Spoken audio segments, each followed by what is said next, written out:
All right, welcome. Could you please introduce yourself and tell us a bit about your work? Yeah, so I'm Ivan. I'm that type of guy who doesn't really accept aging. Like one of my first memories is my parents basically saying that we had to die. So I was a little bit worried. I thought about cryoconservation, whatever. But when I came in the university, I spoke to that professor, and basically I told him if we tweak a little bit that mechanism, we would live longer or not. And he replied after a few seconds, yeah, maybe, but why for? And then I realized like there is maybe not, there is this philosophical thing about accepting death that I don't really accept. So I met my business partner about 35 years ago. We were 10. I told him I want to live forever, and he replied that I'd rather replace humankind by robots. So I did my PhD in the genetics of aging.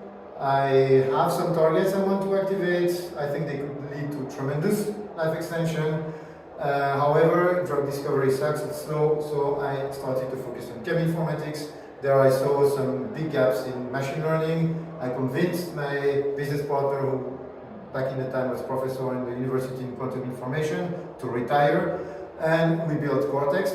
That is not only focusing on longevity, but that's its purpose, but that accelerates drug discovery. So we're working on two technology. One of the technology is basically learning from data. So the input is a compound, the output is a property, and if we have enough data, we are as good as the reproducibility of the experiment to predict any property. So we've done that in the internal sets. But we've done a few proof of concept. So we've done it for COVID. Out of all the compounds that were never tested for COVID and that were in the clinic, we have chosen 6. 5 out of the 6 were proven to be reducing the viral load in SARS-CoV-2 infected cells. In the project with Aarhus University, we've done something similar with Stanford University. The compounds were not toxic, and we can predict also toxicity, fluorescence, and pharmacological properties by default. Then, whenever there is a target that is of interest for longevity, in our database, we can find activators. So now we're building a longevity pipeline on, let's say, known targets and some of the other targets we have in mind. And we're building a second technology that's actually called docking. And here we have a completely different approach, and we actually learn from simulation that ultimately will be quantum. And we use a neural net for that. That's quite similar to the other neural net. And we are already able to conform small molecule faster and more accurately than the state of the art. And now we have a docking prototype, and the compound is slowly going into the pocket, and now we are about to compare the accuracy with the state-of-the-art tools, and that will enable me to work on the targets I wanted to activate already 20 years ago. So that's basically what we're doing, and some other follow-up question? Yes, so this seems to be quite a promising approach in terms of identifying candidates for drugs that would then be taken through clinical trials. And of course, one of the greatest barriers on the road to making effective treatments widely available to patients is the very lengthy review process, either by the Food and Drug Administration in the United States or the European Medicines Agency in the EU. So about how long would you expect your process to be able to reduce the total time taken from essentially the beginning of the search for an effective drug and effective treatment and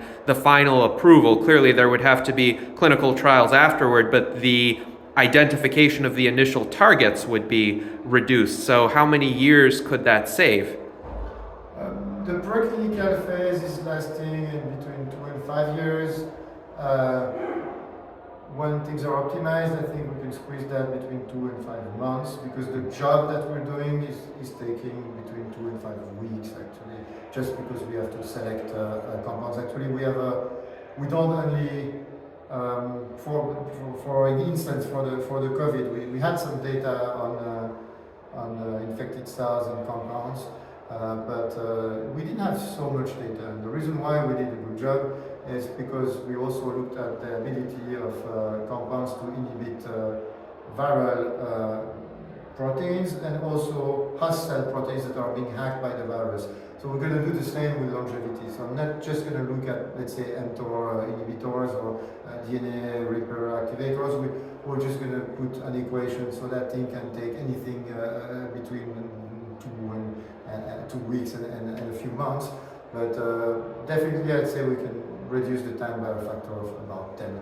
And most interesting is the cost, because we can parallelize heat discovery with yield optimization, because since we can screen 10,000 compounds per second on one GPU, which makes 1 billion per day, we're then able to have many more candidates, and we can already pre-select them by pharmacological properties. So it's really parallelizing these things, and then whenever there is a candidate that is being tested, so we will have to do some tests, but much less. We will actually be able to generate analogs. We have a system now that generates like de novo compounds or analogs of active compounds, and then there is a possibility of screening billions of analogs in a matter of days, and then choose the best of the analogs without having the pain to go through to synthesize them and wait months for them to be synthesized, tested, and altogether, like, we can save lots of time and cost. Yes. The main purpose is longevity, but definitely we want to put a step in the pharma industry to accelerate drug discovery in general.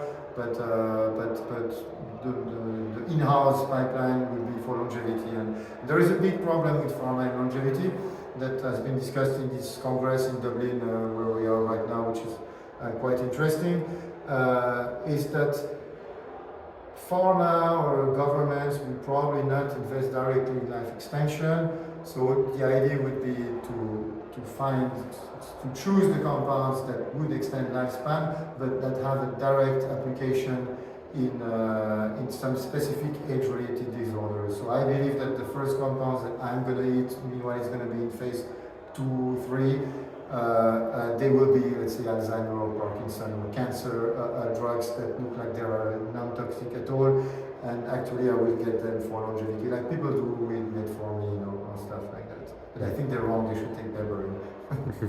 Well, yes, it seems that this kind of indirect approach for now is the one that is necessary to follow, at least until there is a specific aging-related disease indication that can be tested for in official clinical trials. But it's promising that you're able to identify these targets faster and, as you've said, save a few years from the typical process. Now, I'm curious with regard to the targets you identified that effectively neutralize the viral load for SARS-CoV-2. How quickly do you think those could get through the regulatory approval process and perhaps be used in patients to help end the pandemic? Okay, so this is we're going out of the longevity topic, but that experiment specifically was just linked to the fact that we are a startup, so we had to do a reproposing project, and that actually made sense in the context of COVID and in the context of our budget, because the lab did the test for free, so that's why we tested only 6 compounds. And the idea is that these compounds are like already in clinical trials, so the cost for it is not that it's not comparable to drug discovery, because most of the tests, I mean, all the tests have been done, so we just have to do a few preclinical tests that will be linked to the efficacy and the dosage, and if the dosage is similar, then we can quickly speed up things. So depending on who is doing it with us, you could quickly have like some compounds on the market. So yeah. Yes, well, I would hope that they get on the market sooner rather than later, because we certainly need all of the tools we can get in our arsenal to defeat this virus. But I wanted to also ask you, your more general impressions about Longevity Summit Dublin. You've been here in 2022, and now this year again. We have been through 3 days of the conference thus far. What are your thoughts? Some interesting guys, some interesting collaboration potential. So nothing extremely new for someone who's been swimming in that type of pool since ever, but definitely some promising contacts, and very surprised that I missed these little contests that they have for funding new ideas, and I'm gonna be happy to participate in some of them.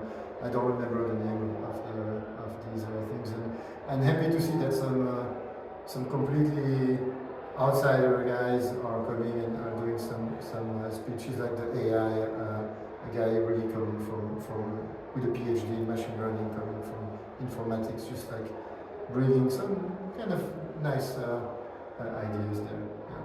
Yes, there has certainly been more of an emphasis on the use of AI during this Longevity Summit than last year. Yeah, there was ChatGPT and so on, but I still have a problem with this because there is a lot of AI that's being discussed in many fields, and AI and longevity is a little bit the same problem because people have been selling us snake oil for thousands of years for longevity. So now, if you're a longevity guy and people don't follow the latest things, you are snake oil as well. And it's the same for AI.